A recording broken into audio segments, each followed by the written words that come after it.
Hello అండి, welcome back to my channel. అంతా ఎలా ఉన్నారు? నేనైతే చాలా బాగున్నాను. మీరు అంతా ఎలా ఉన్నారు నాకు కామెంట్ చేయండి. చూసారా, జుట్టు మొత్తం ఆయిలే. ఎందుకంటే నిన్న నైట్ రాసుకుని ఈరోజు head bath, Friday special head bath చేయాలి. సో ఆయిల్ రాసుకుని ఒక నైట్ అంతా ఉంచేసి హెడ్ బాత్ చేస్తాను. అంటే ఆయిల్ రాసుకుని హెడ్ బాత్ చేయడం అంటే నార్మల్గా చేయడమే తప్పించి ఆయిల్ రాసుకున్నాం కాబట్టి హెడ్ బాత్ చేయడం అలా ఏమి ఉండదు.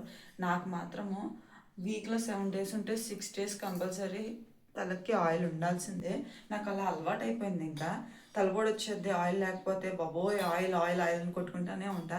పైగా ఈ మధ్య ఆముదం ఆయిల్ రాస్తున్నాను కదా, అది హీట్ చేసి రాస్తుంటే ఎంత ప్రశాంతంగా ఉంటుందంటే నాకు చాలా అంటే చాలా బాగుంటుంది.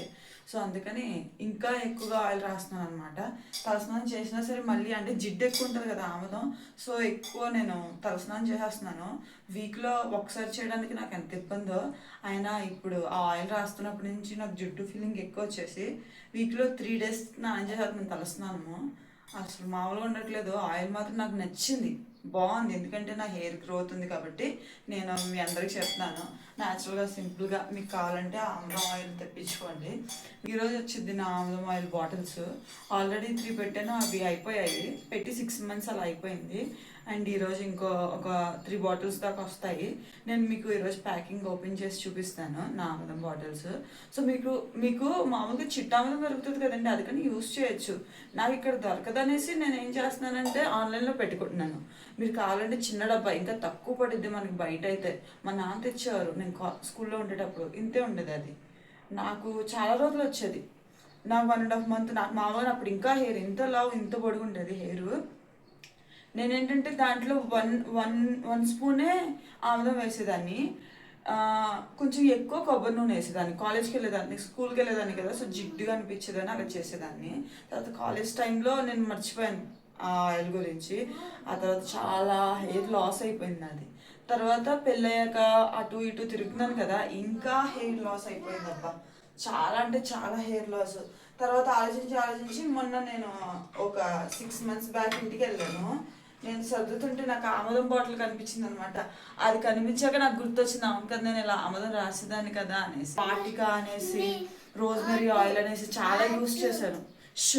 కానీ నాకు ఆముదం అంత రిజల్ట్ ఏది ఇవ్వలేదు. వాడంతటా వాడు తినడం స్టార్ట్ చేశాడు మా వాడు. అందుకనేసి అసలు నేను తిండి తినట్లేదు. అందుకని మ్యాగీ వేడి వేడి తెచ్చి పెట్టాను. వాడు ఎంత జాగ్రత్తగా garam high, both garam high. Okay, blower తాగుతాను. ఇంకా బ్లోవర్ ఆన్ చేసేసాను.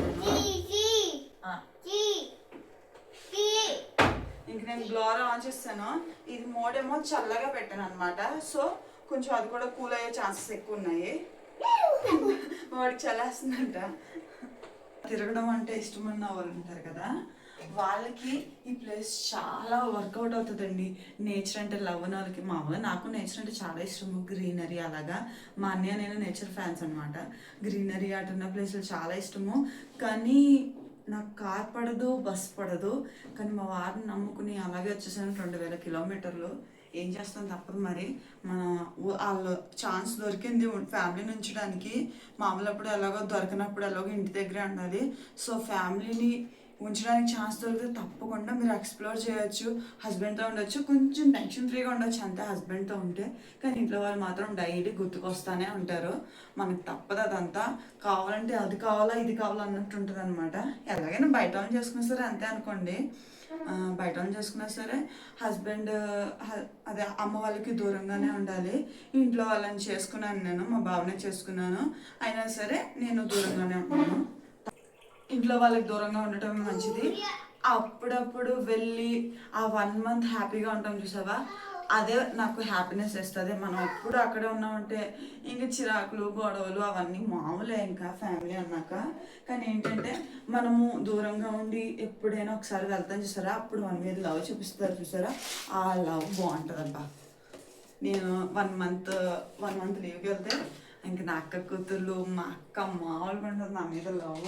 మా అన్ని కూడా అంటే వాడు చూపించడు కానీ ఆ పాపం అరవడు, నువ్వు అది బాగా చేయట్లేదు ఇది బాగా చేయట్లేదు అనేవాడు ఇంతకుముందు.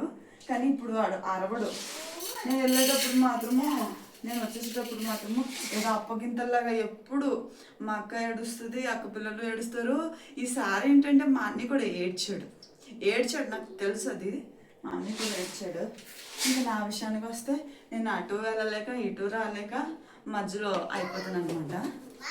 ఇంకా ఈరోజు వచ్చేసి నేను పప్పు బీరకాయ చేస్తున్నాను. ఫ్రైడే రోజు పప్పు చేసే వాళ్ళు ఎంతమంది ఉన్నారో నాకు కామెంట్ చేయండి.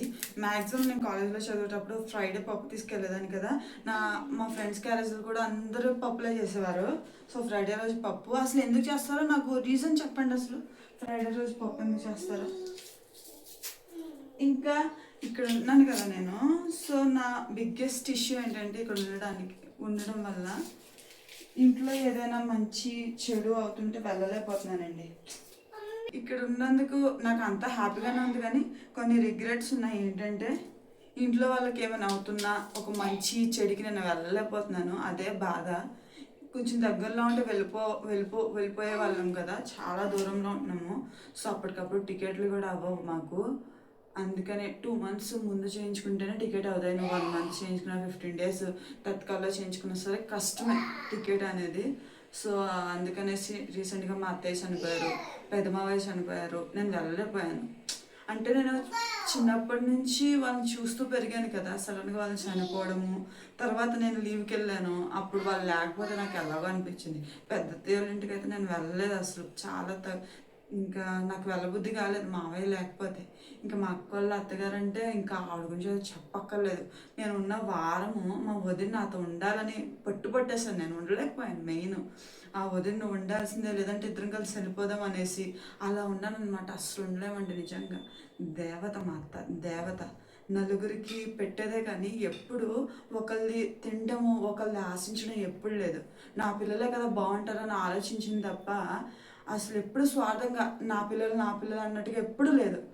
నేను మేనకోడలైనా సరే, మా అన్నయ్య మేనల్లుడైనా సరే మమ్మల్ని తన పిల్లలతో సమానంగా చూసుకుంది ఆవిడ. నా ప్రెగ్నెన్సీ జర్నీ మొత్తం అక్కడే అత్తయ్య చూసుకున్నారు నన్ను, అత్తయ్య మా అక్క. నేను వాళ్ళని ఎంత మిస్ అవుతున్నానంటే నిజంగా అబ్బా, నేను ఒక్కసారి అత్తయ్యని చూడాల్సింది. ఒక్కసారైనా షుగర్ వల్ల ఆవిడ చనిపోయారు అనమాట. అది ఎంత హెల్దీగా ఉన్న మనిషి సడన్గా అలా అయిపోయేటప్పటికి చాలా బాధ వచ్చేసింది నాకు.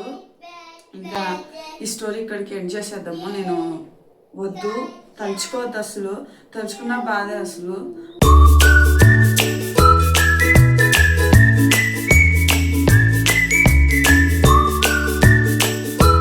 ఇంకా ఇల్లంతా క్లీన్ చేసేసాను ఈరోజు. మా వాడు ఏడుస్తున్నాడు, చాలా అంటే చాలా ఏడుస్తున్నాడు ఈరోజు, పెంచి పెట్టేస్తాడు. ఇంకా ఈ గది మాత్రం నేను ఇంకా క్లీన్ చేయలేదు, ఎందుకంటే ప్లంబర్ వాళ్ళు వస్తున్నారు. వాళ్ళు ఏంటంటే కొంచెం వాష్రూమ్లో వర్క్ ఉంది, వాళ్ళు చేస్తున్నారు అనమాట. ఫైనల్లీ ఇంటి నుంచి తెచ్చిన అగరబత్తులన్నీ అయిపోయాయి. ఇదిగోండి వీడు ఏడుస్తున్నాడు ఫుల్గా. ఇంటి నుంచి తెచ్చిన అగరబత్తులు కూడా అయిపోయాయి.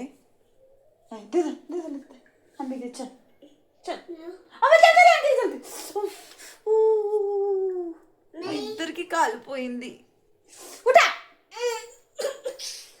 ఇంకా మా వారు వచ్చే టైం కూడా అయిపోయింది. ఫస్ట్ పప్పుకి తాలింపు పెట్టేద్దాము. దొండకాయ ఫ్రై అయితే అయిపోయింది, పెరుగు కూడా తోడేసేసాను నైట్. సో ఇప్పటి వరకు అయిపోయి ఉండాలి. నాతో డైలీ వాళ్ళ ఇంట్లో పప్పు ఉంటుంది. మనం వారంలో ఒకసారి తింటేనే మనకి గ్యాస్ నొప్పులు అవి ఇవి అంటాము. అది బాబోయ్ పప్పు అన్న ఫీలింగ్ వచ్చింది. కానీ వాళ్ళు డైలీ వాళ్ళ ఇంట్లో పప్పు ఉండాల్సిందే. నువ్వు సలాడ్, మళ్ళీ సలాడ్ తింటారు, క్యారెట్ కీరా సలాడ్ ఉంటుంది కదా, సలాడ్ తింటారు అనమాట వాళ్ళు. లంచ్, బ్రేక్ఫాస్ట్, డిన్నర్ మూడింటిలో మెయిన్ అది ఉండాలి. ఇంకా మనలాగా వాళ్ళు రిఫైన్డ్ ఆయిల్ యూస్ చేయరు. వాళ్ళు యూస్ చేసేది ఏంటంటే ఆవను ఉంటుంది కదా, అది యూస్ చేస్తారు.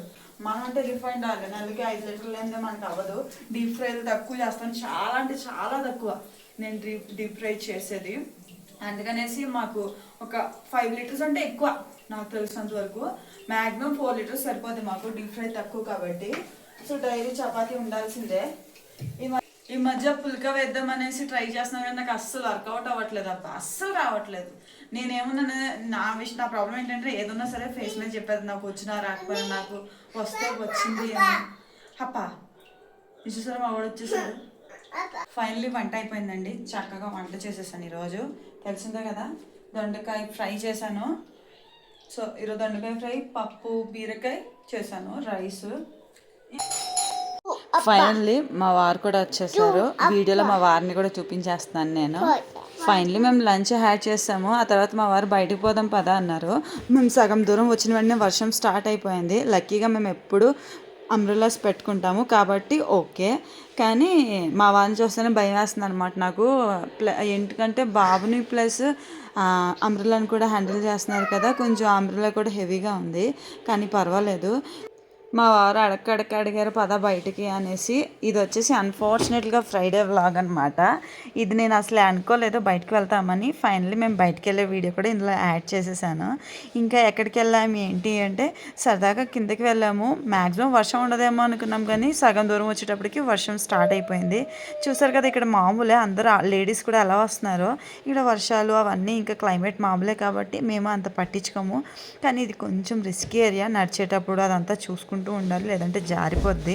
ఒక ప్లేస్లో మా వారు జారిపోయారు బాబుని తీసుకుని. నాకు చాలా భయం వేసింది అక్కడ, కానీ పర్వాలేదు, ఆయన మేనేజ్ చేసేసారు. ఇదండి ఈరోజు వ్లాగ్. ఎలా ఉంది, మీకు నచ్చిందా? నచ్చితే ఒక చిన్న లైక్, అలాగే నా ఛానల్ కొత్తగా వస్తే ప్లీజ్ సబ్స్క్రైబ్ మై ఛానల్ అండి. Thanks for watching.